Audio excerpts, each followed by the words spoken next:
Vote পর্ব মিটতেই বঙ্গ বিজেপির অন্দরে দোষারোপ পাল্টা দোষারোপের পালা শুরু। এবার লোকসভা ভোটে বর্ধমান দুর্গাপুর আসনে প্রার্থী হয়েছিলেন দিলীপ ঘোষ। তবে তৃণমূলের কীর্তি আজাদের কাছে বিপুল ভোটে হেরে যান তিনি। আর তারপর থেকেই দলের রাজ্য নেতৃত্বের ওপর বারংবার ক্ষোভ উগরে দিয়েছেন দিলীপ ঘোষ। তার দাবি, মেদিনীপুরে তাকে লড়তে দেওয়া হয়নি। তার ফল কি হয়েছে তা দুই দিকে দেখা গিয়েছে।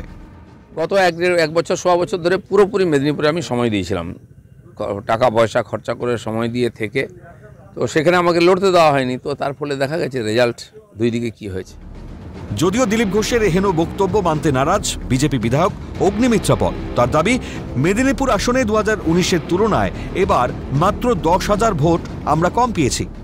वोट मिला था 2019 में 6,85,000 3 साल काम करने के बाद, और हम 2 महीना मेदिनीपुर में थे।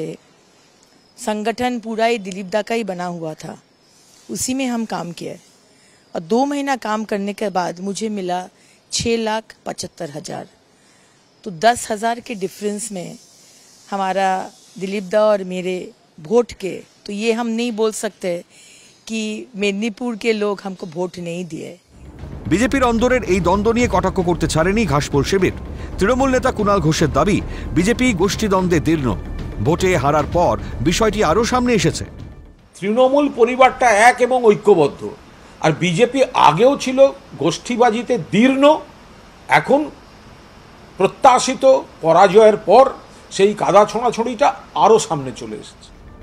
এদিকে এই ইস্যুতে দিলীপ ঘোষের পাশে দাঁড়িয়েছেন বাঁকুড়ার বিজেপি বিধায়ক নীলাদ্রি শেখর দানা। তিনি জানান, দিলীপ ঘোষের নেতৃত্বেই গতবার বিজেপি রাজ্যে 18টি আসন জিতেছিল। অস্বীকার করার নেই, দিলীপ বাবুর নেতৃত্বে আমি বিধায়ক হয়েছি। দিলীপ বাবুর নেতৃত্বে পশ্চিমবাংলায় 18 জন সাংসদ নির্বাচিত হয়েছে। দিলীপ বাবুর নেতৃত্বে অনেক সন্ত্রাসের মধ্য দিয়ে তাকে পথ হাঁটতে হয়েছে।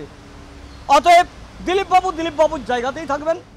বিষয়টি নিয়ে মুখ খুলেছেন বিজেপি রাজ্য সভাপতি সুকান্ত মজুমদার। তিনি জানান, দলের ওপরে কারোর যাওয়া উচিত নয়। দল এর আগেও ভেবেছি বিভিন্ন নেতাদেরকে নিয়ে, তবে আমার মনে হয় দলের উপরে কারো যাওয়া উচিত না।